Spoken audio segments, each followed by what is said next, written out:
Watu wengi wana ndoto ya kujiunga na jeshi, lakini kuna swali moja ambalo limekuwa likiulizwa sana. Je, lazima uwe na mtu kukupigia debe ili uingie JWTZ? Wengine wanasema bila connection huwezi kuitwa. Wengine wanasema lazima uwe na ndugu jeshini. Lakini leo katika video hii tutazungumza ukweli halisi kuhusu jambo hili. Karibu kwenye chaneli yetu ya Jack Media TZ, mahali ambapo kila hatua ni maarifa na kila maarifa ni nguvu.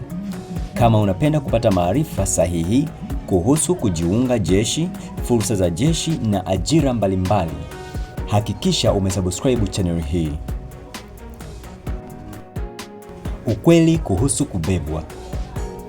Kwanza kabisa ni muhimu kuelewa kwamba kujiunga na Jeshi la Ulinzi la Wananchi wa Tanzania kuna utaratibu rasmi. Kwa kawaida, jeshi hutoa tangazo rasmi la kuandikisha vijana kupitia vyombo vya habari na mamlaka husika. Baada ya hapo, vijana hupeleka maombi, hufanyiwa usaili na huchaguliwa kulingana na vigezo vilivyowekwa. Hivyo, kimsingi, utaratibu rasmi hauhitaji mtu wa kukupigia debe. Kwa nini watu wengi huamini lazima ubebwe? Kuna sababu kadhaa zinazofanya watu waamini hivyo. Moja, ushindani ni mkubwa sana. Maelfu ya vijana huomba kujiunga, lakini wanaochaguliwa ni wachache. Mbili, watu wengine hukosa nafasi. Baada ya kukosa nafasi, baadhi yao hudhani walikosa kwa sababu hawakuwa na mtu wa kuwasaidia. Tatu, maneno ya mitaani. Wakati mwingine taarifa zisizo sahihi husambaa mitandaoni au kwa marafiki.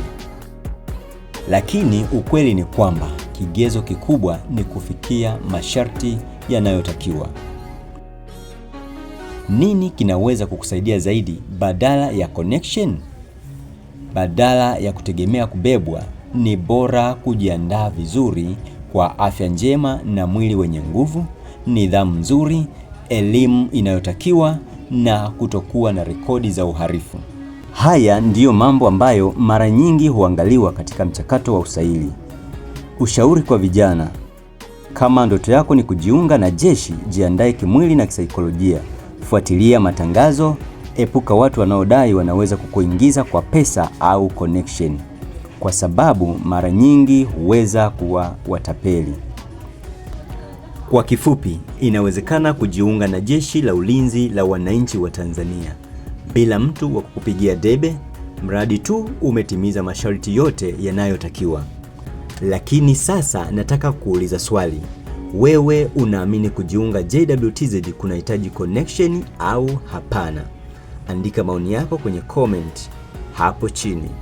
Na kama video hii imekusaidia, bonyeza like, share kwa rafiki yako na subscribe kwa taarifa zaidi kuhusu kujiunga JWTZ.